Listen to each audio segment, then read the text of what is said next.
Auditeurs de Radio Matania, c'est le moment de la prédication et celle que vous vous apprêtez à suivre est une prédication du pasteur Claude Missidi-Bazi qui a pour texte de référence le livre de Jean, l'évangile de Jésus-Christ selon Jean, chapitre 9, les 41 premiers versets. Le thème de cette prédication est le suivant, c'est une question. Toi, crois-tu au Fils de l'homme? Toi, crois-tu au Fils de l'homme? Cette prédication est un véritable appel à croire à celui qui a été envoyé, à savoir Jésus-Christ. L'aveugle guéri par Jésus-Christ a suivi un processus ayant plusieurs étapes. Vous le découvrirez en écoutant cette prédication que je vous recommande vivement. Dans cette prédication également, il y aura des éclaircissements sur l'expression « Fils de l'homme ». Que le Seigneur vous bénisse abondamment à l'écoute de sa parole.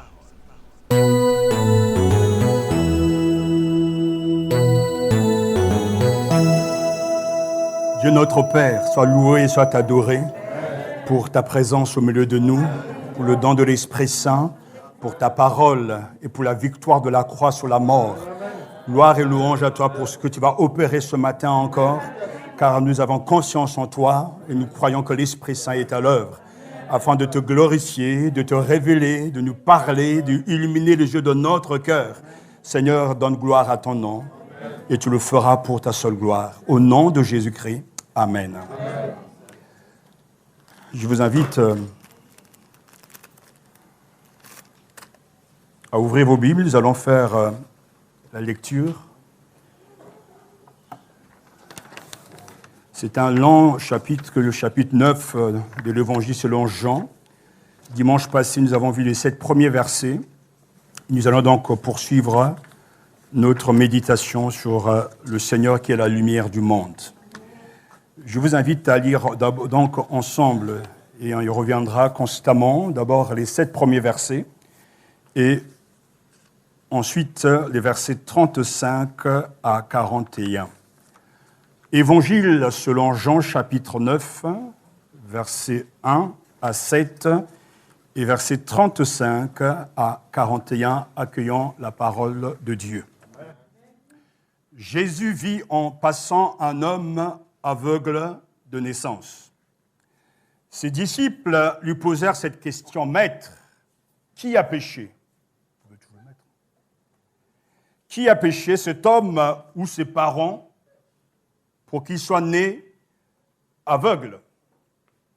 Jésus répondit: Ce n'est pas que lui ou ses parents aient péché, mais c'est afin que les œuvres de Dieu soient révélées en lui. Il faut que je fasse, tant qu'il fait jour, les œuvres de celui qui m'a envoyé.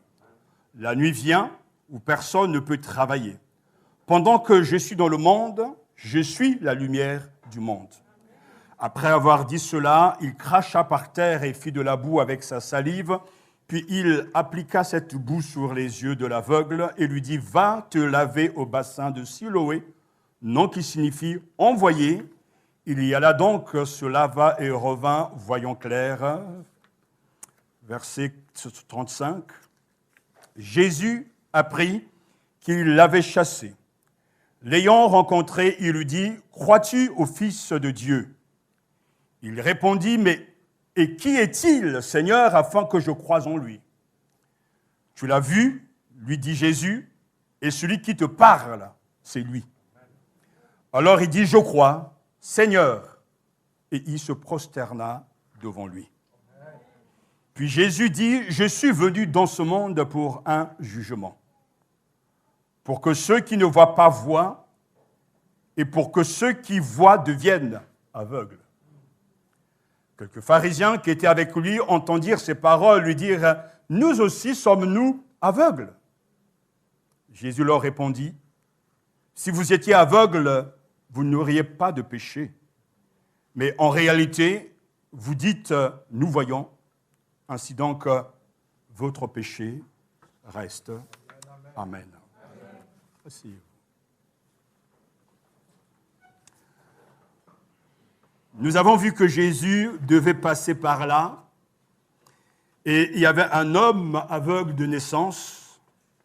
Jésus, rempli de compassion, lui a tendu la main et allé vers lui, et il a guéri. En affirmant, verset 5, « Pendant que je suis dans le monde, je suis la lumière du monde. » Il va donc cracher par terre. Le texte nous dit, il fit de la boue avec sa salive, puis il appliqua cette boue sur les yeux de l'aveugle et lui dit, avec ce commandement, « Va te laver au bassin de Siloé », nom qui signifie « envoyé ». Il alla donc, se lava et revint voyant clair. Notre Seigneur Jésus a guéri donc un homme aveugle de naissance.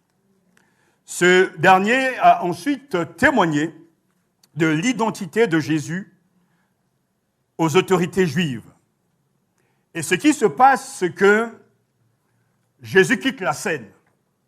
Entre les versets 8 jusqu'au verset 34, Jésus disparaît totalement de ce récit, entre guillemets, de cette scène qui est vivante en fait. L'aveugle, jadis malade, est guéri. Et ce miracle, selon le verset 14, s'est passé un jour de sabbat, et parce que c'est un jour de sabbat, il déclenche beaucoup de discussions. Parce que le jour de sabbat, on ne doit pas travailler. Et le fait de guérir un malade, pour les autorités juives, les pharisiens, c'était donc faire ce qui est contraire à la loi. Et ce ancien malade guéri va faire face à une opposition sans précédent. Il est questionné d'abord, versets 8 à 12, par ses voisins, car ce miracle déclenche des réactions, une réaction, et ces réactions nous portent à comprendre ce qui va se passer à la fin. Les 7 premiers versets, il est aveugle, Jésus passe par là, et les derniers versets, Jésus retrouve cet aveugle, plutôt aveugle-né guéri, pour lui témoigner de son amour et le conduire au salut. Nous sommes convaincus que Jésus est l'envoyé de Dieu, qui peut nous sortir de notre aveuglement spirituel. Gardons cette vérité que Jésus est l'envoyé de Dieu. Nous sommes convaincus que Jésus est l'envoyé de Dieu, qui peut nous sortir de notre aveuglement, spirituel. Car la profondeur de l'évangile selon Jean est telle qu'il y a dans ce que Jésus fait beaucoup de symboles. Il ne s'agit pas simplement d'un miracle, mais également les questions de l'aveuglement des Juifs, des responsables religieux face à l'accomplissement et au ministère de Jésus-Christ, face à l'œuvre de Jésus-Christ. Ainsi, il n'y a pas pire aveugle que celui qui ne se sait pas aveugle. N'oubliez jamais ça, il n'y a pas pire aveugle que celui qui ne se sait pas aveugle. Jésus guérit donc un aveugle de naissance. Normalement, tout le monde doit se réjouir, car cet homme a été touché par la grâce de Dieu. L'on devra se réjouir, mais ce n'est pas le cas. Et nous voyons justement qu'il est questionné par ses voisins, chapitre 9, versets 8 à 12. Ses voisins et ceux qui l'avaient vu mendier auparavant disaient, « N'est-ce pas celui qui se tenait assis et qui mendiait ?» Les uns disaient, « C'est lui », d'autres disaient, « Non, mais il lui ressemble. » Mais lui affirmait, « C'est bien moi. » Ils lui dirent donc, « Comment donc tes yeux ont-ils été ouverts ?» Il répondit, « L'homme qu'on appelle Jésus a fait de la boue, l'a appliqué sur mes yeux et m'a dit, « Va au bassin de Siloé » et lave-toi. Je suis donc allé, je me suis lavé et j'ai pu voir. Ils lui dirent, où est cet homme? Il répondit, je ne sais pas. Il est guéri, mais il n'a pas encore vu le visage de Jésus. Et l'aveugle guéri est l'objet ici de 3 questions. D'abord, est-ce bien l'aveugle qu'il connaissait? Et comment est-il devenu voyant? Et il pose la question, verset 12, mais où est cet homme qui t'a guéri? Donc il est questionné par ses voisins. Ensuite, il est questionné par les pharisiens une première fois, versets 13 à 17. Ils menèrent vers les pharisiens l'homme qui avait été aveugle. Or, un détail que l'auteur nous donne qu'après, c'était un jour de sabbat, que Jésus avait fait de la boue et lui avait ouvert les yeux. Oh! C'est une catastrophe. Alors tous les pharisiens lui demandèrent comment il avait pu voir. C'est toujours la même question, comment?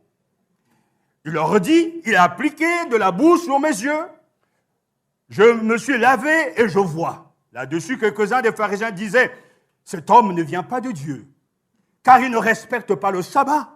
Mais d'autres disaient, comment un homme pécheur peut-il faire de tels signes miraculeux? Et ce qui se passe, il y eut division parmi eux. Ils dirent encore à l'aveugle, toi, que dis-tu de lui puisqu'il t'a ouvert les yeux? Il répondit, c'est un prophète.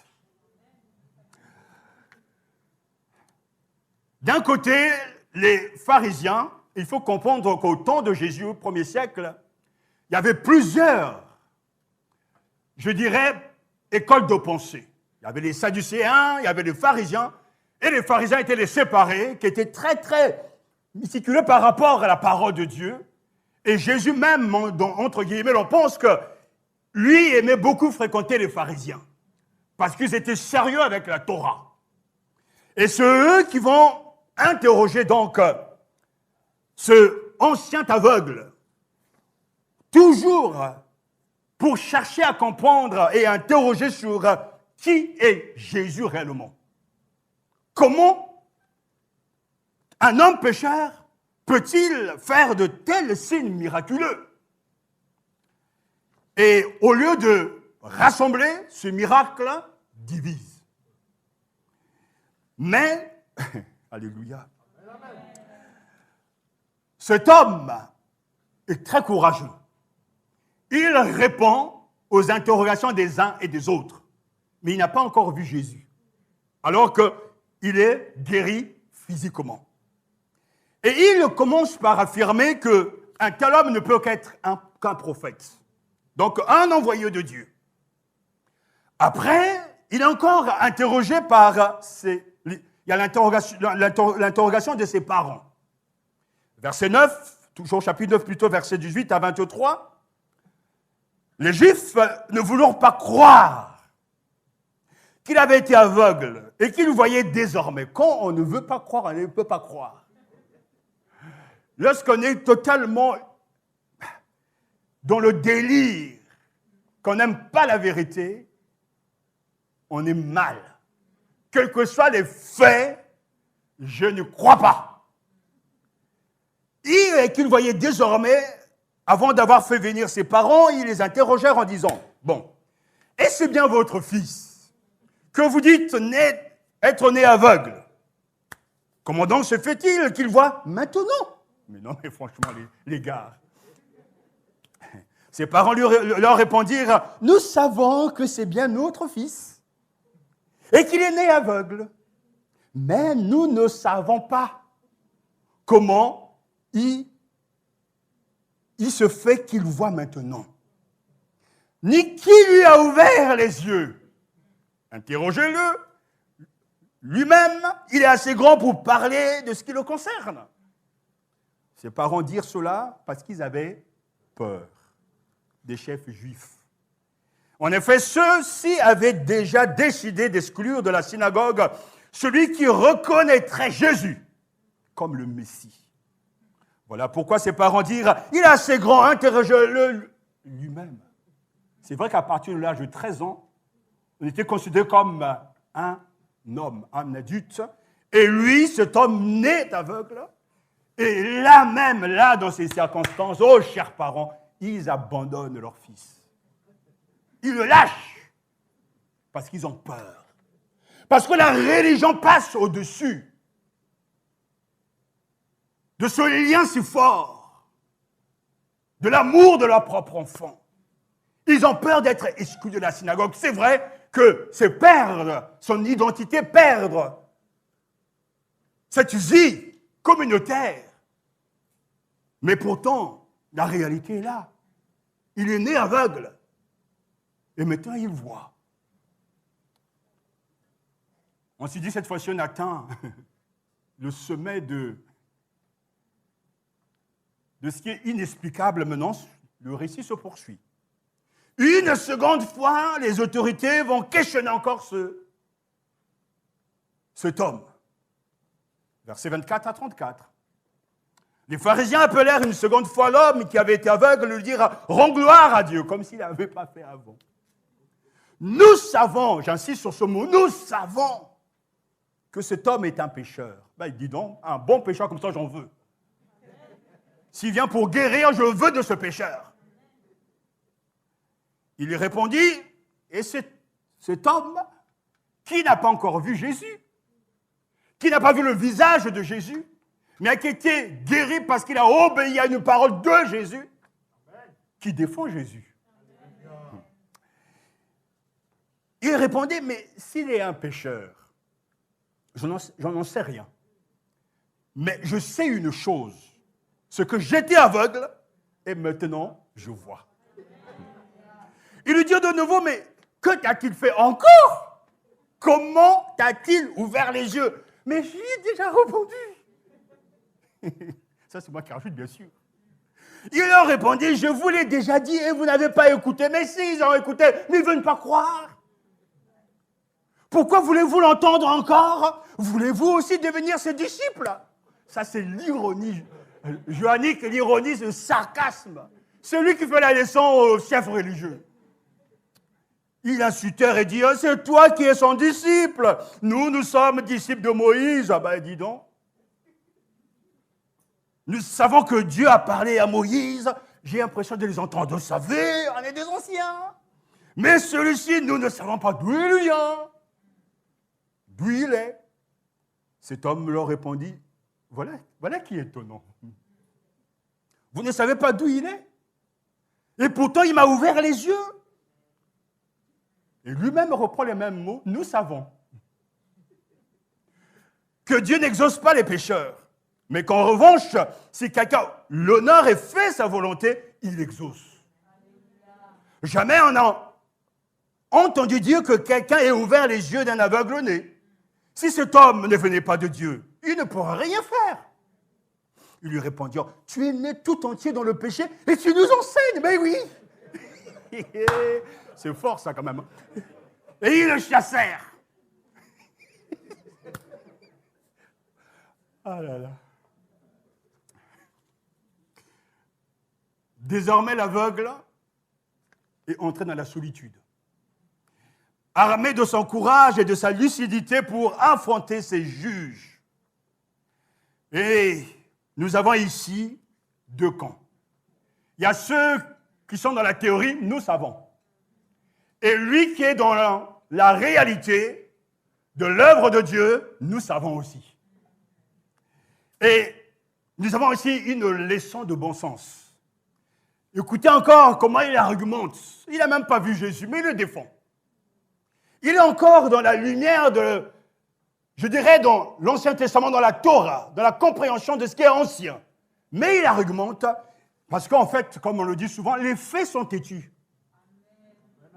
J'étais aveugle et maintenant je vois. Ça, vous ne pouvez pas me l'enlever. En plus, il dit, mais Dieu n'exauce que ceux qui font sa volonté et non les pécheurs. Donc, quand même, raisonnez un petit peu là. Il poursuit, celui qui l'a guéri ne peut donc être un pécheur, c'est évident. Quatrièmement, verset 32, mais qu'un simple homme ait pu donc ouvrir les yeux d'un aveugle né est un fait sans précédent. Et verset 33, L'auteur de la guérison vient par conséquent de Dieu. En fait, c'est de la logique. Mais quand on est dans les ténèbres, on ne peut rien voir. Il n'y a pas pire aveugle que celui qui ne se sait pas aveugle. Il s'enferme là-dedans, il persiste et il signe. Mais Jésus est la lumière du monde. Oh, il est courageux cet homme. Et ce qui devait arriver arriva. Ils le chassèrent, après l'avoir insulté. Parce que pourtant là, il devait être capable d'être quand même assez lucide. Il lui répondit, mais tu es né tout entier dans le péché et tu nous enseignes. Mais c'est réellement mon état était lié au péché. C'est que ce péché n'existe plus puisque je vois maintenant. Et ils le chassèrent. Parce que lorsque quelque chose, quelqu'un parle à notre conscience et qu'on ne veut pas faire, on en fait notre ennemi. Vaut mieux le tuer parce qu'il me dérange.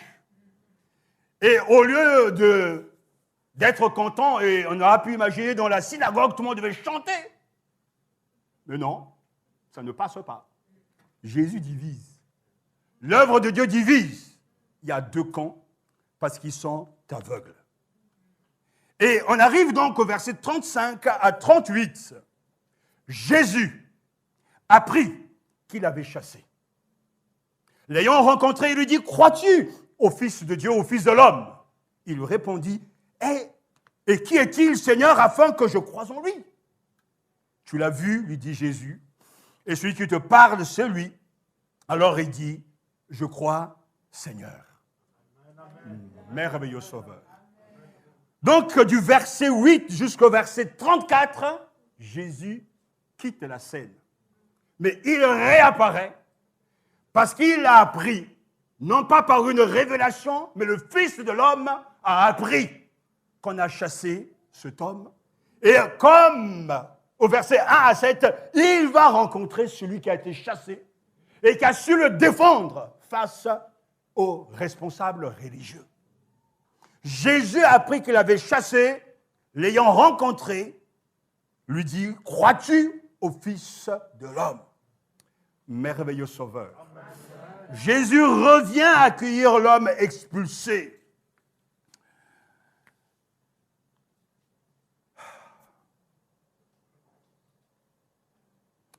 Il n'abandonne pas ceux qui s'ouvrent à lui.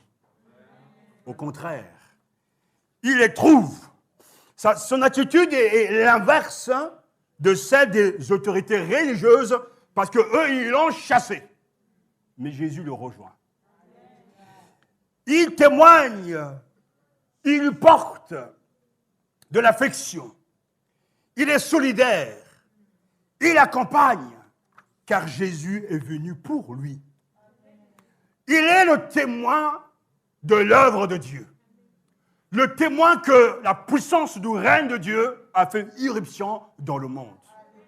Que les démons sont chassés, que les malades sont guéris, que les aveugles voient, alléluia, et que les morts ressuscitent. Le règne de Dieu a fait irruption dans le monde, et cet homme est un témoin que ce règne est puissant, plus puissant que le règne de la mort. Le Christ qui vient de guérir cet homme de sa maladie physique, lui donne maintenant une parole pour expliquer sa guérison physique et le faire passer d'une situation physique à une situation spirituelle. C'est comme s'il le transférait dans le royaume de Dieu, lui qui a vu la main de Dieu et qui n'a pas vu le visage de Christ, il est maintenant devant lui, car Jésus est venu le rejoindre là où il est, là où on l'a rejeté. Le Christ n'abandonne pas les siens. Alléluia. Il pose cette question, une question cruciale. Crois-tu au Fils de l'homme? Dans le texte grec, il y a le su, c'est-à-dire il y a le toi. Il faudra le rendre, crois-tu quoi? Au Fils de l'homme. À l'opposé des autres qui ne croient pas, mais toi, crois-tu au Fils de l'homme? Ou au Fils de Dieu, sont la traduction, sont les manuscrits, donc on a le Fils de l'homme qui a plus de témoins que Fils de Dieu. Mais la seconde 21 a choisi Fils de Dieu, mais vous trouverez aussi Fils de l'homme qui a plus de témoins, c'est ce qu'on appelle la critique textuelle. Bref, crois-tu au Fils de Dieu? Crois-tu au Fils de l'homme? Toi. Et ce matin, Dieu nous pose la même question, et je dirige mon doigt vers vous. Crois-tu, toi, au Fils de l'homme? À ce stade, la question peut être posée, n'est-ce pas? Car tout au long du récit, l'aveugle guéri s'est montré ouvert à la révélation. Sans connaissance théologique, il a défendu le Christ. Parce qu'on ne peut pas enlever à quelqu'un qui a vécu une réalité spirituelle, cette situation, cette expérience. Il était jadis un aveugle et maintenant il voit. Il s'est passé quelque chose. Quand Jésus est arrivé, quelque chose s'est passé. Et son témoignage est puissant. Parce qu'il ne peut pas se contredire lui-même. Cet homme-là, ce prophète-là, c'est lui qui m'a ouvert les yeux. Alors, Jésus lui pose cette question, crois-tu toi au Fils de l'homme? Le titre Fils de l'homme, en fait, signifie simplement Jésus en tant qu'être humain. Le Fils de l'homme est une expression en fait sémitique qui signifie être humain.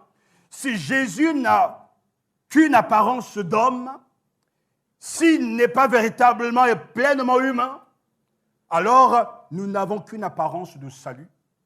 Nous ne sommes pas réellement sauvés. Mais Jésus a été 100% homme, sans commettre de péché. Le Fils de l'homme est celui qui se tient à nos côtés et qui marche avec lui. Jésus a affectionné ce titre parce qu'à maintes reprises dans les évangiles, il l'utilise parce qu'il renvoie à l'humanité de Jésus. Même quand il annonce ses souffrances et sa mort, il dit qu'il faut que le Fils de l'homme souffre beaucoup, qu'il soit rejeté par les anciens, les grands prêtres et les scribes, qu'il soit mis à mort et que le troisième jour, il ressuscite. Luc chapitre 9, verset 22. C'est un titre divin aussi, un titre qui nous montre l'humanité de notre Seigneur. Jésus pose la question, crois-tu toi au Fils de l'homme? La réponse de l'aveugle guéri au verset 36 est claire, mais qui est-il? Vous voyez? Seigneur, pour que je croie en lui. Et Jésus répond, tu l'as vu, et celui qui te parle, c'est lui. Verset 37. Cet aveugle guéri avait entendu la parole, avait reçu une parole de Jésus, va te laver. Va te laver, et il y alla. Et c'est cette parole, la confiance en cette parole, qui va déclencher le miracle. Va te laver au bassin de Siloé, qui signifie envoyé. Mais Jésus lui-même est l'envoyé du Père. La lumière du monde. Et qui est seul capable d'éclairer les ténèbres. Et là, il voit avec ses yeux le Jésus, son guérisseur. Jésus, le faiseur de miracles. C'est lui qui te parle. Il est là.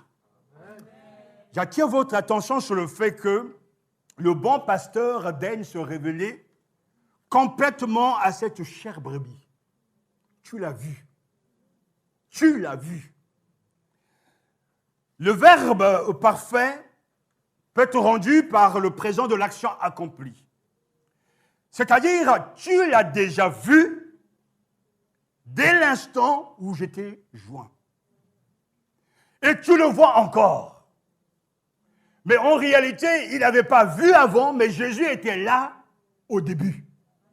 Lorsqu'il le rencontre dans sa maladie, mendiant. Et là, Jésus l'a vu, il était là. Et à l'instant même, au moment où il parle, je le vois parce que j'ai toujours été là, entre guillemets.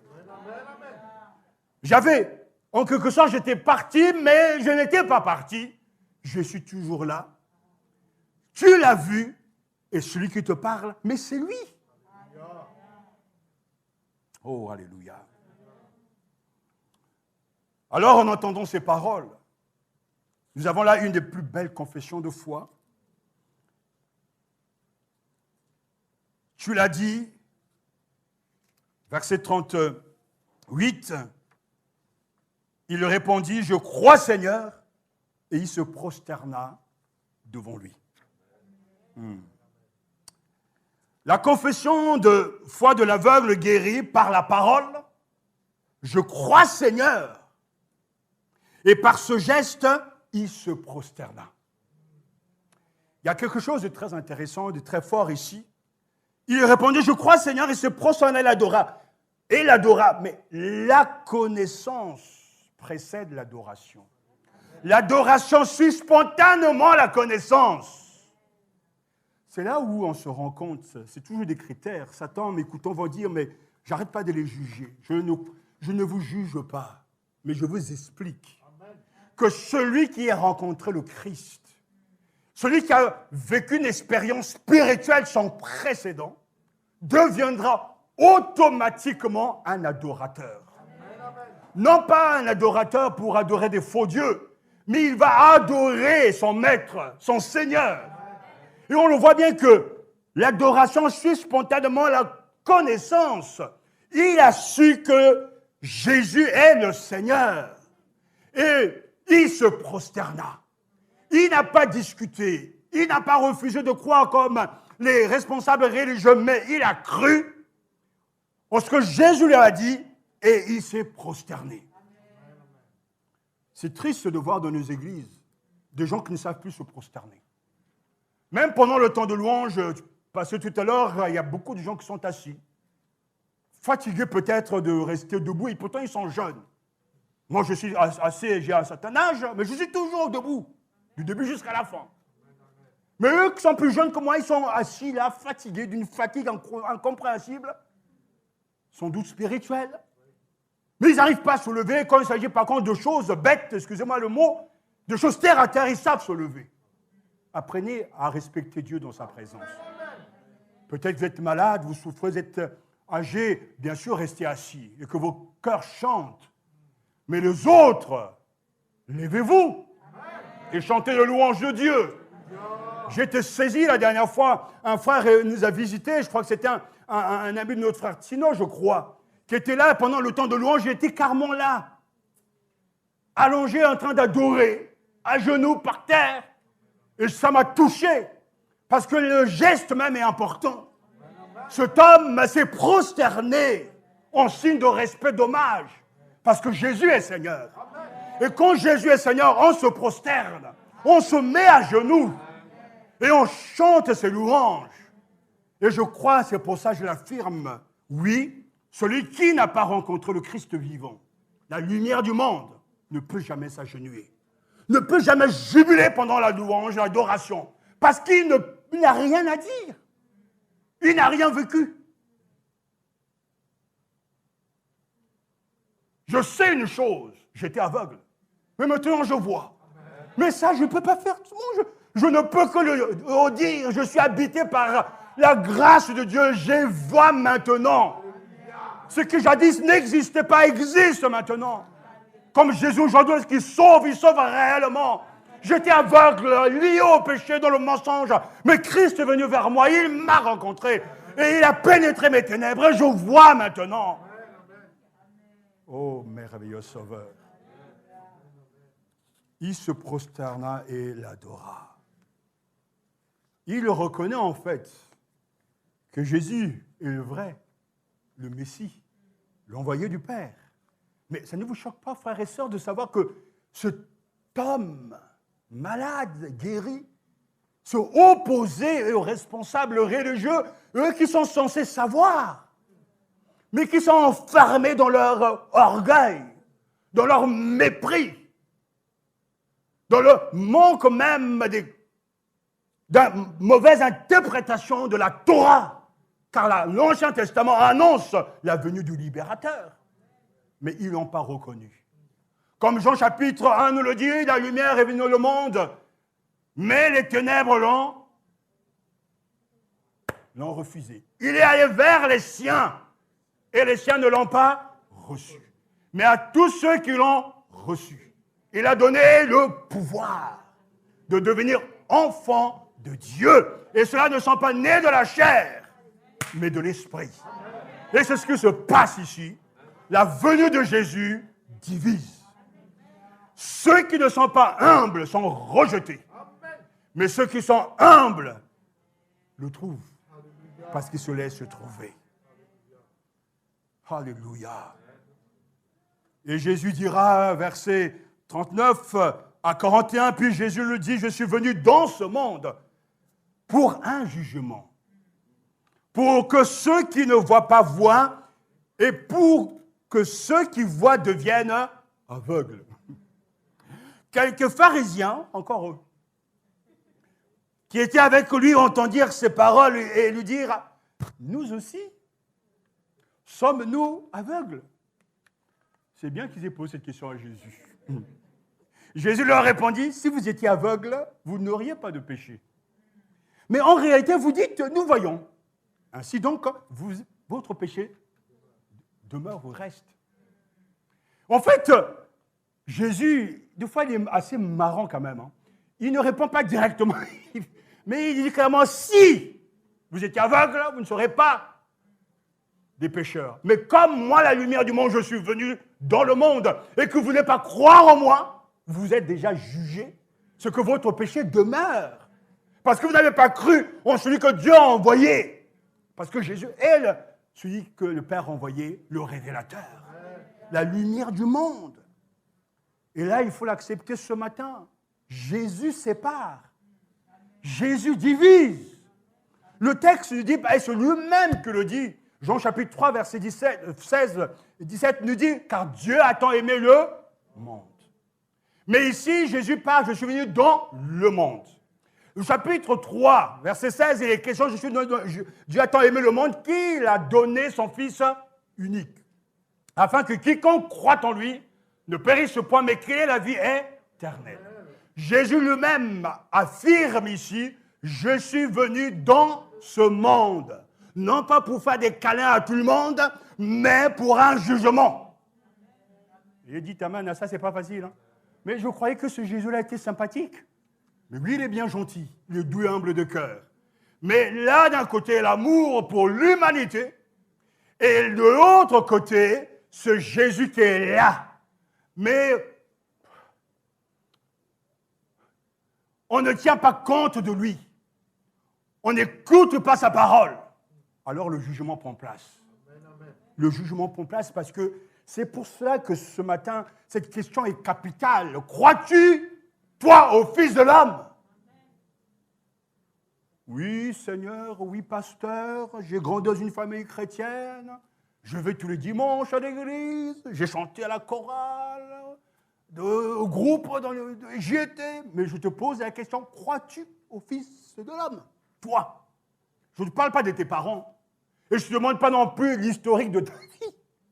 Mais crois-tu maintenant au Fils de l'homme? Mais je suis devenu même un enseignant, j'ai dirigé des chorales. Et crois-tu au Fils de l'homme, toi? Oui, mais j'ai fait un peu de théologie, etc. Crois-tu, toi, au Fils de l'homme? Cette semaine, il y a 2 jours, j'ai rencontré une dame qui a fait de la théologie et qui, en fait, a abandonné. Elle m'expliquait qu'elle veut servir le Seigneur. C'était à Paris, elle veut servir le Seigneur, mais elle se cherche. Elle est partie étudier donc dans une faculté de théologie. Je ne veux pas mentionner le reste. Et elle a failli perdre la foi. Passer parmi les libéraux, ce n'est pas évident. Elle se posait beaucoup de questions et sachant que j'étais pasteur, elle m'a posé la question, mais comment peut-on être sûr de sa vocation? Alors je lui ai expliqué l'importance de la paix, de la conviction, de la direction du Saint-Esprit, de témoignage de la communauté. Mais en fait, elle n'était pas convaincue de la réalité spirituelle de celui qui l'appelle à son service. Et je lui ai dit, ne t'engage jamais si tu n'es pas convaincu par le Seigneur que celui qui t'appelle. Parce que tu ne tiendras pas. Il y a tellement de boulets dans le ministère. Il y a tellement de missiles spirituels que tu ne tiendras pas du tout. Ne bouge pas, même si tu es diplômé d'une faculté de théologie, c'est bien, mais ne bouge pas sans avoir la conviction, la paix du Saint-Esprit que c'est Dieu qui t'appelle. Elle m'a dit, ah, merci beaucoup pour ce conseil, et puis elle a parlé, parce que c'était lors d'un rendez-vous, et puis, etc., je suis parti. Et je pense que justement, que dans les églises, il y a des gens qui sont bourrés de connaissances, mais qui n'ont pas vécu la réalité de qui est Jésus. Ils savent tout de lui. Ils sont passés donc dans nos églises, à l'école du dimanche, dans les maisons, etc. Ils savent tout au sujet de Jésus, mais sans l'avoir rencontré lui personnellement. Et c'est là où on le voit bien qu'il n'y a pas pire aveugle que celui qui ne se sait pas aveugle. Mais il faut accepter que Jésus nous ouvre les yeux ce matin. Amen. Parce qu'il a une démarche, lui, alors que les autres qui savaient sans vivre, lui qui ne savait pas, croit et vit.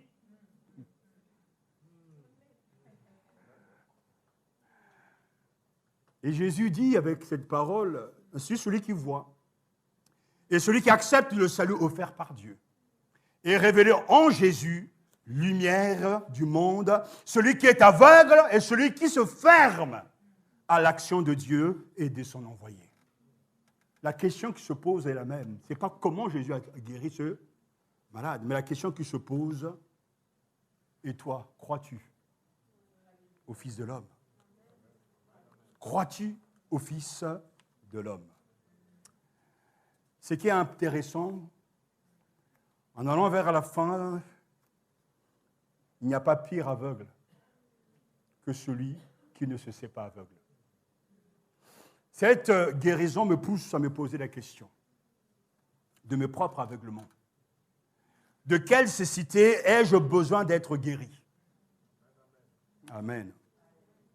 Et l'on voit ici que l'aveugle guéri fait un parcours qui le conduit à préciser de plus en plus sa foi en Jésus. En fait, il illustre de plus en plus la foi d'un candidat au discipulat. Car lui-même dira aux responsables religieux, mais vous aussi, est-ce que vous voulez être des disciples? Ah là là. Le miracle n'est qu'un signe. Jean écrit et il témoigne de ce que Jésus est et a fait. L'Évangile nous dit, ceux-ci ont été décrits, afin que vous croyiez que Jésus est le Messie, le Fils de Dieu, et qu'en croyant, vous ayez la vie en son nom. Jean chapitre 20, verset 31, c'est le but et la clé de lecture de cet évangile, afin que vous croyiez que Jésus est le Messie, le Fils de Dieu, et qu'en croyant, vous ayez la vie en son nom. Cet aveugle né de naissance est entré dans les portes de la bergerie de Dieu. Il est entré dans la bergerie de Dieu. Parce que ce signe, écoutez-moi, n'est pas là pour vanter et glorifier le pouvoir de Jésus sur la maladie. Il l'a. Mais ce signe est là pour renvoyer la lumière vers celui qui est venu. Alléluia. Comment faut-il comprendre ce miracle? C'est un appel à croire que Jésus est le Fils de Dieu. Et comme vous connaissez ce fameux proverbe chinois, quand on lui montre la lune du doigt, l'imbécile regarde le doigt.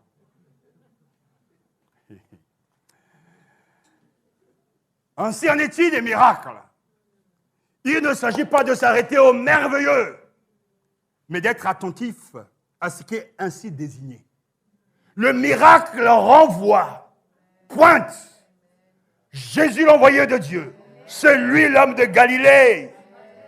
Regardez-moi, non, par moi, regarde-le. Celui qu'il faut glorifier, et non pas ces faux pasteurs. Regardez-moi, j'ai l'onction de guérison. Tu mens.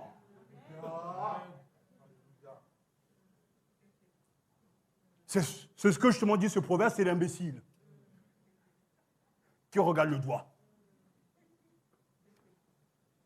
Mais non, les signes sont là pour témoigner que Jésus est réellement le Messie. Et qu'en croyant, vous ayez la vie en son nom.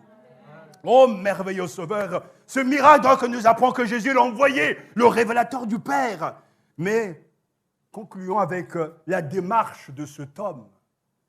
L'aveugle guéri fait un parcours qui le conduit à préciser de plus en plus sa foi en Jésus. D'abord, au verset 11, il parle de cet homme qu'on appelle Jésus. Il commence. Ça veut dire que c'est un bienfaiteur. Ensuite, il avance et il poursuit, mais c'est un prophète. Verset 17. Et il continue, verset 27, c'est un enseignant avec des disciples. Au verset 33, il est de Dieu. Parce que personne ne peut faire ça sans être de Dieu. Verset 30 à 33, il est celui qui fait la volonté de Dieu et qui vient de Dieu l'envoyer. Au verset 36, vous voyez l'itinéraire, des étapes. Il parle de Jésus comme étant curier, c'est-à-dire maître. Parce que ce même mot, curier, maître, monsieur, patron, ce n'est pas le même mot qu'on verra plus loin, où il dira « mon Seigneur », je crois. Donc il reconnaît là avec respect Jésus en tant qu'homme. Enfin, il reconnaît l'identification de Jésus et du Fils de l'homme devant qui il se prosterne en le nommant Seigneur. Verset 38. Il commence cet homme-là qu'on appelle Jésus et il finit par Seigneur. C'est tout un processus. Mais il a vu, il vit et il sait. Et il est devenu un disciple de Jésus.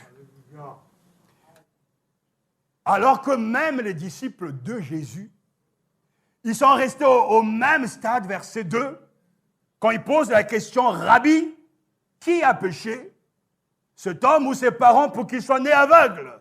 Il appelle seulement Rabbi, mais lui, il sait qu'il est Seigneur. Oh, merveilleux Sauveur. Ce matin, il y a ce parcours de cet aveugle né guéri. C'est une réalité. Et toi ce matin, qu'as-tu de concret avec Jésus? Est-ce qu'il y a une histoire, un parcours? Je sais qu'il y a des gens qui, et c'est de nos jours, peut-être que je me trompe, les gens ne vivent pas l'expérience de la conversion comme jadis nous avons vécu. Lorsqu'on se convertissait dans le passé, c'était net, radical. On abandonnait réellement le monde. J'ai vu des jeunes arrêter de manière catégorique les plaisirs du monde. Ne plus courir derrière les filles. Ne plus regarder lire n'importe quoi.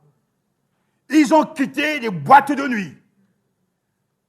Certains la drogue, les boissons, pour suivre réellement Jésus. J'ai vu des vraies conversions. Où il y a eu une rupture nette avec son passé. Où on a décidé de suivre Jésus et d'en payer le prix. De prendre sa croix. Et je bénis Dieu parce que lorsqu'on est jeune et qu'on a 10 ans, qu'on se convertit, c'est une grâce. Parce qu'on peut vivre sa vie en respectant et en louant Dieu, en faisant ce qui plaît au Seigneur. Mais se convertir à 60 ans, ce n'est pas la même chose. Tu as gâché pas mal d'années. Il y a des gens, il faut du temps. Comme disait Coluche, il comprend vite, mais il faut l'expliquer longtemps.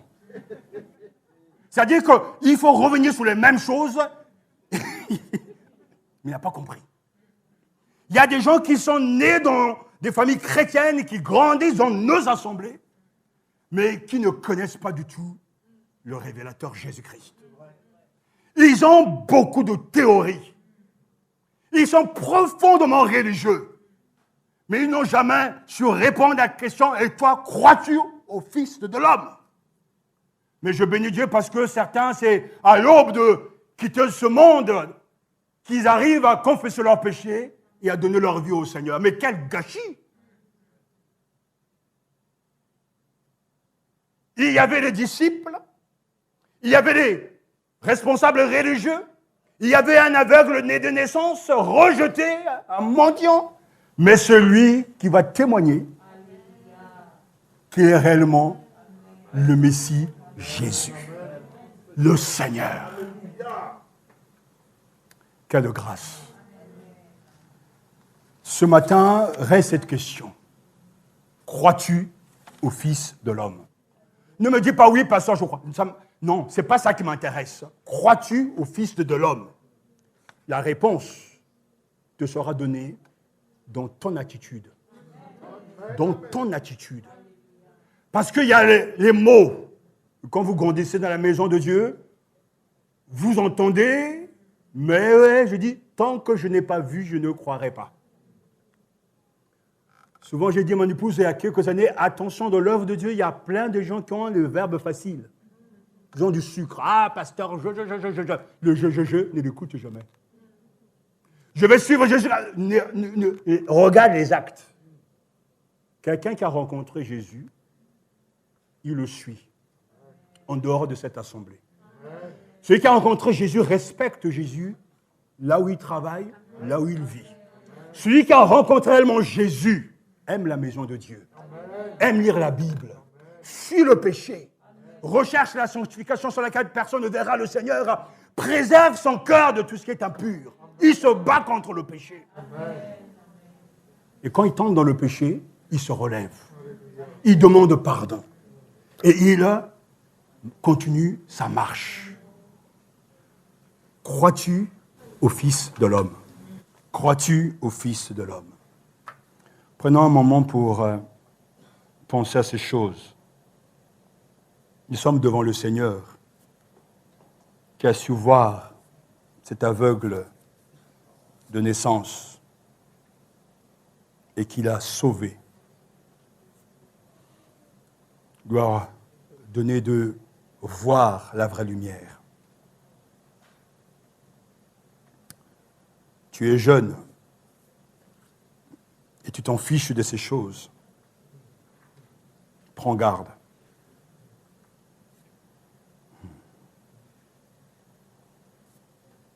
Tu as grandi dans l'Église, tu te sens chrétien, prends garde. Il n'y a pas pire aveugle que celui qui ne se sait pas aveugle. Mais n'oublie jamais que Jésus est la lumière du monde. Alors reprie là où tu es, dans ton cœur. Demande au Seigneur Jésus de percer tes ténèbres, de percer tes convictions qui ne sont pas basées sur la Bible, qui chasse l'obscurité, qui t'habite et qui t'entoure. Fais de Jésus ton Seigneur et ton Maître. Suis-le sincèrement, qu'importe ce que les gens pourront dire. Cet aveugle-né a été questionné par ses voisins, par les pharisiens. Il a été questionné, il a été rejeté par ses parents, sa propre famille, mais il n'a pas abandonné. Il a cru en Jésus. Il a accepté d'être chassé de la communauté. Mais Jésus l'a accueilli. Ce matin, fais un pas vers Jésus. Et dis-lui réellement combien tu es tourmenté. Que tu ne sais pas choisir. Tu n'es pas convaincu qu'il est réellement le Fils de Dieu.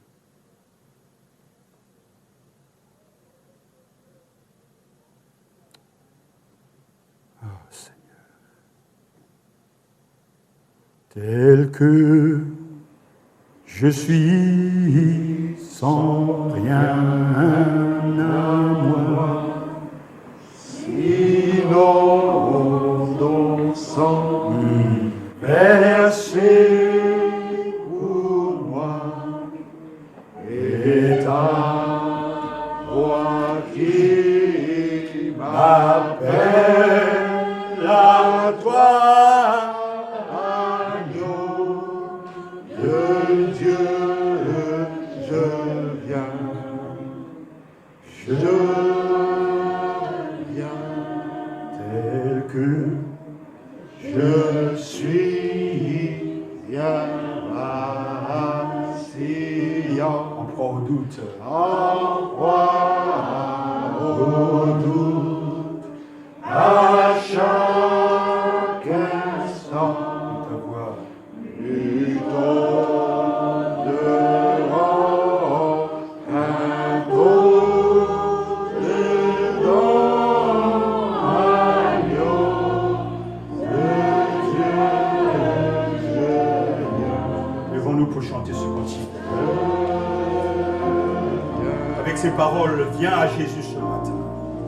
Tel que je suis, Sans rien. sans rien à moi, Sinon ton sang sinon ton sang versé. pour moi, et ta voix qui m'appelle À toi. de Dieu, je viens, je viens, Tel que je suis à Sion, oh Seigneur, en proie au doute, sauve ce matin. chaque instant, tout devant qu'un Oh, agneau de Dieu, je viens, tel que je suis. tel que je suis, Ton cœur. ton cœur est prêt Ça c'est vrai ça. à prendre le Révan os. qu'il est pour tout changer. Changer sauveur. Parfait agneau de Dieu, On reprend, c'est écouter ces paroles. tel que je suis, Ton cœur est prêt à prendre le mien. à prendre le bien Tel qu'il est sale, impur, Jésus le veut. changer. Oh oui.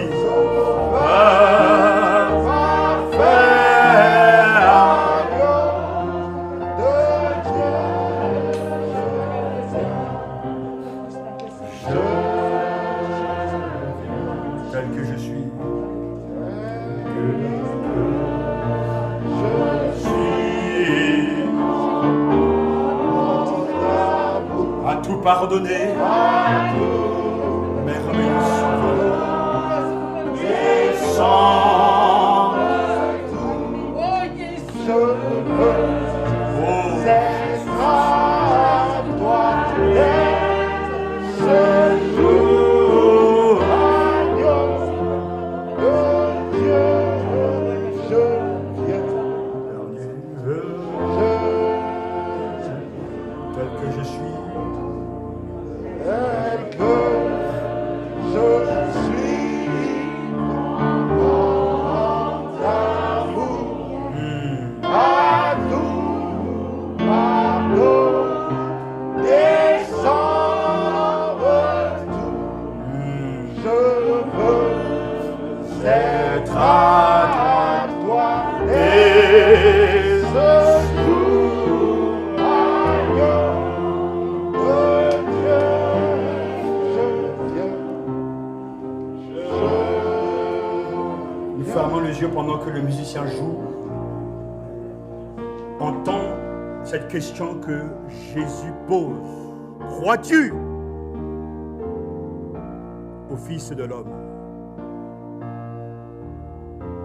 Crois-tu au Fils de l'homme?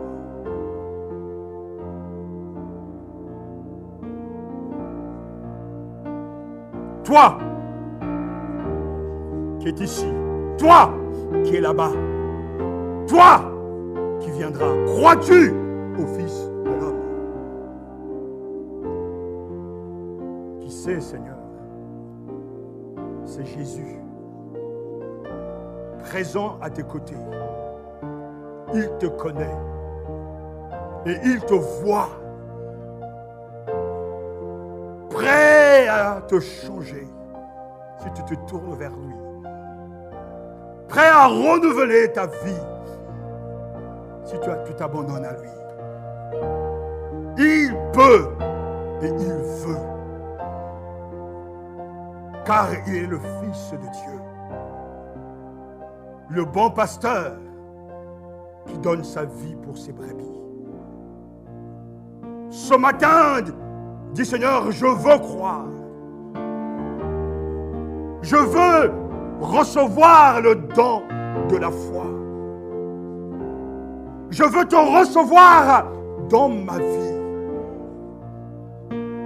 Prends, Seigneur, les règnes de mon existence. Sois le Seigneur de toute ma vie. Règne dans mes pensées. Règne dans ma vie. Règne dans mes choix et mes décisions. Seigneur, me voici tel que je suis. Élevé dans une famille chrétienne, ayant le sentiment d'être chrétien, et pourtant je ne le suis point. Je fais ce que je veux. Je vais où je veux. J'agis comme je l'entends. Je n'ai rien à faire de ta seigneurie. Seigneur, pardonne-moi. Libère-moi de mon aveuglement et donne-moi de croire en toi, d'avoir une foi simple. Ainsi, ces paroles sont pour toi ce matin. Jésus est présent ce matin, prêt à relever le défi avec toi, prêt à te guérir de ta myopie spirituelle, prêt à chasser les ténèbres qui siègent dans ton cœur, car il est la lumière de ce monde. Et il est venu pour ouvrir les yeux des aveugles. Alors ce matin, prie avec moi, Seigneur, fais-le. Donne-moi d'être converti. Donne-moi d'avoir une foi aussi claire, aussi limpide. Comme je l'ai entendu ce matin de cet aveugle de naissance guéri, qui est passé d'une connaissance intellectuelle, cet homme qui s'appelle Jésus, à la véritable confession de foi. Je crois, Seigneur, je crois. Ce matin, libère mon maître. Libère les anciens de cette église qui ont le sentiment d'être chrétiens. Libère les jeunes ce matin. Viens bouleverser nos existences. Touche tous les responsables et donne-nous de répondre de manière claire en attestant de la réalité de ce que nous vivons. Oui, je crois que tu es le Fils de l'homme, mon Seigneur et mon Dieu. Père, je te loue de ce que cette parole est venue avec force. Cette parole est claire. Tu es venu dans ce monde pour un jugement, pour que ceux qui sont orgueilleux, ceux qui sont, Seigneur, bourrés de connaissances, de théories, soient aveugles et que les humbles qui comptent sur toi soient sauvés.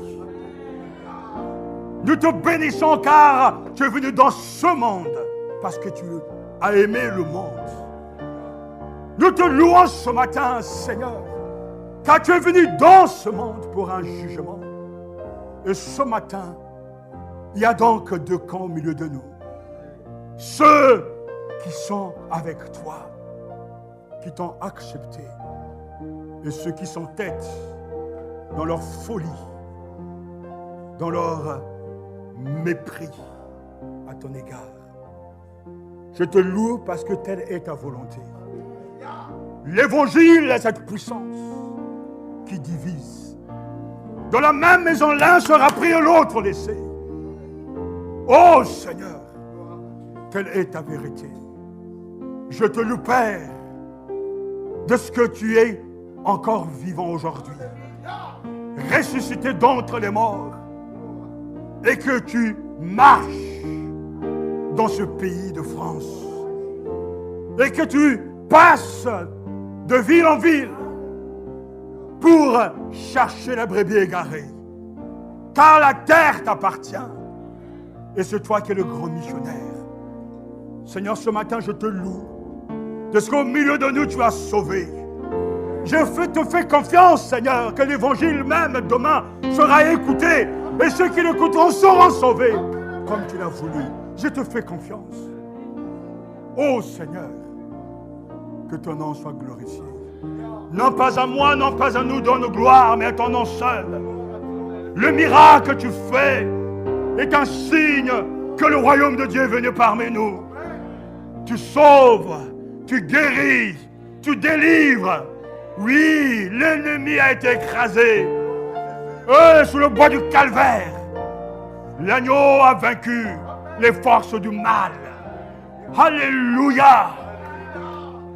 Ce matin, ta victoire est notre victoire. Le pardon, tu lui as accordé grâce au sang précieux qui a été versé. Oui, nous voici pour te servir. Ce matin, face aux choses qui nous entourent, nous proclamons d'une voix forte, avec une conviction sans précédent, je crois que Jésus est Seigneur. Je crois que Jésus est la lumière du monde, qui a éclairé mes ténèbres. J'étais aveugle, mais maintenant je vois. J'étais esclave du péché, mais maintenant je suis libre. Grâce à Jésus-Christ, mon Sauveur et mon Seigneur. Que son nom seul soit béni. Rachel, rends grâce pour nous, s'il te plaît. Béni soit le Seigneur.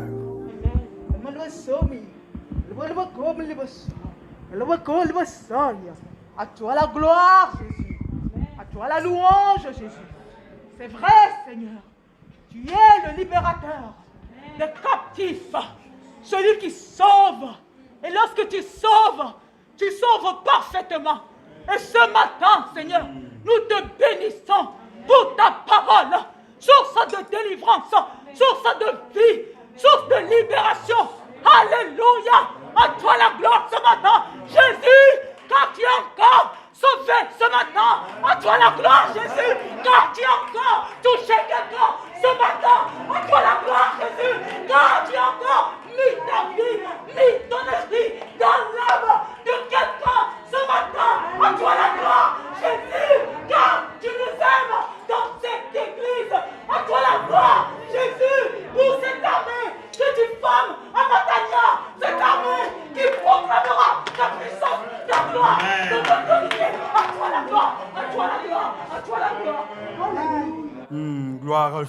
le Seigneur, gloire et gloire. Rechantons ce chant en signe de reconnaissance.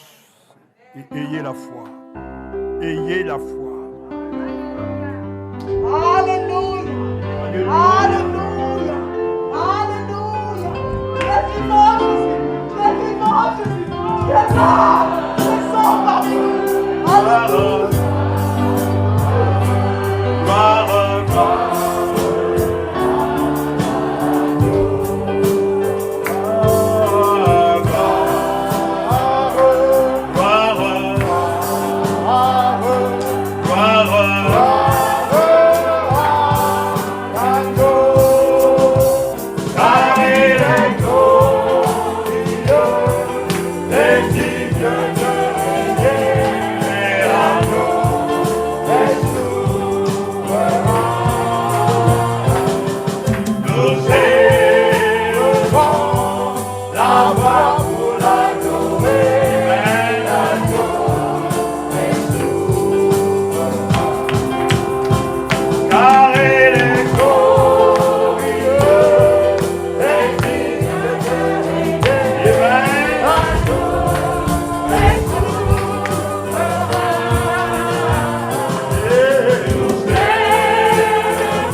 genou fléchira devant toi.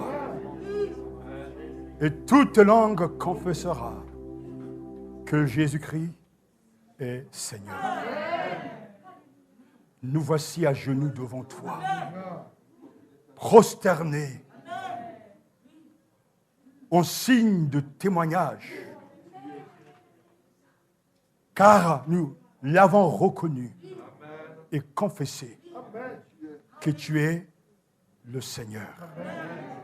Tu es Seigneur et nous sommes tes sujets, tes serviteurs.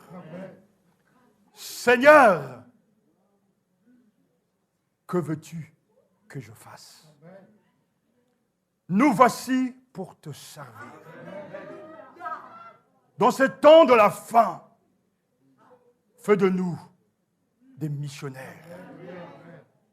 Car la terre t'appartient et c'est toi qui nous envoies.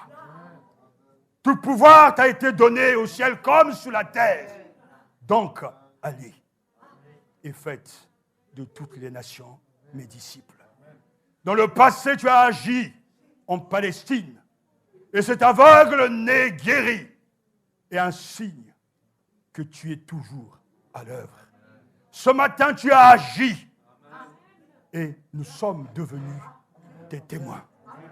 Là où tu nous as placés, tu nous rendras, Seigneur, puissants, efficaces, remplis de zèle, sans lâcheté, comme cet aveugle guéri. Avec la force, la sagesse de parler en ton nom. Face aux accusations, à l'opposition, nous allons élever ton nom. Nous n'allons pas nous dégonfler, mais nous allons témoigner que Jésus est Seigneur. Car tu es venu dans ce monde pour témoigner de l'amour de Dieu. Tu es venu dans ce monde pour démontrer qu'un autre monde plus puissant, le royaume des cieux, qui vient. Tu es venu dans ce monde pour un jugement. Et nous voulons, Seigneur, avant de quitter ce monde, amener à toi tant de gens qui sont perdus. Nous te louons de ce que tu nous as confié, un trésor sans prix, l'Évangile, qui est une puissance. Et ce n'est pas nous que nous voulons glorifier, mais c'est toi. Les signes qui vont accompagner notre témoignage témoigneront que Jésus est Seigneur. Et toute la gloire te reviendra à toi seul. Que nous soyons responsables d'une petite communauté ou d'une grande, qu'importe, mais que ton nom seul soit glorifié. Viens régner en nous, Seigneur, et démontre aux Français que tu es le Seigneur de ce pays. Les jeunes se perdent dans des jeux, dans la drogue. Seigneur, lève des jeunes remplis de l'Esprit Saint du milieu de nous et envoie-les vers d'autres jeunes. Vois les seigneurs qui meurent, des âgés, personnes âgées, qui, Seigneur, sont faibles dans leur chair, sans espérance. Lève au milieu de nous, Seigneur, des hommes et des femmes remplis de Saint-Esprit et de sagesse, et envoie-les, Seigneur. Là où les portes seront fermées, toi seul es capable de les ouvrir. Là où il y a l'impossibilité, une voie sans issue, Seigneur, ouvre la porte, ouvre le chemin, touche les âmes, bénis la France, touche les Français, ramène à toi, Seigneur, les Français, donne-leur de se convertir, chasse l'obscurité, que la lumière brille dans les ténèbres, que la lumière brille dans les cœurs, sauve les membres du gouvernement, sauve-les, Seigneur. Oh Jésus, pour toi rien n'est impossible. Tu es passé ce jour-là dans cette localité et tu l'as vu. Nous croyons en toi ce matin que tu nous vois. Alors que nous sommes en train de nous débattre pour essayer, tu nous secours. Tu nous secours, Seigneur. Tu nous relèves. Tu nous donnes une part d'espérance. Tu nous donnes de nous relever avec ta parole, de croire ce qui est écrit et de vivre une expérience sans précédent du surnaturel de Dieu, l'œuvre de Dieu, ce que vous croyez en celui qui l'a envoyé. Et nous croyons, Seigneur, en toi. Merci pour le don de la foi. et pour le salut que tu nous donnes ce matin. Au nom de Jésus, je bénis ton Église. Au nom de Jésus, soyez bénis ce matin. Que la paix du Christ soit avec vous. Soyez affermis dans la foi, inébranlables. Marchez de foi en foi, de victoire en victoire, par la puissance du Saint-Esprit. Notre foi n'est pas vaine. Soyez bénis. Au nom du Père, du Fils et du Saint-Esprit. Amen. Amen, Seigneur, je te dis merci pour ton serviteur. Jésus qui m'a dit, Claude Philippe, c'est toi qui l'as appelé à te servir. Je te dis merci, car tu l'as équipé toi-même. Je te dis merci pour toutes les fois où tu l'as gardé, protégé. Je te dis merci, car toi-même, tu as ouvert la voie. C'est toi qui es derrière lui. À toi la gloire. Je te dis merci pour ma fille. Béni soit ton toi qui m'a appelé à te servir. Je te dis merci pour toutes les grâces que tu m'as données. Sois béni pour le ministère que tu guides.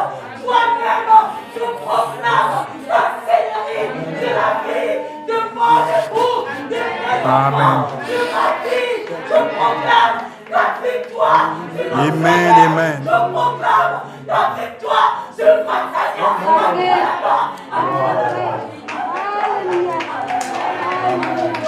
Levez-vous, frères et sœurs. Alléluia.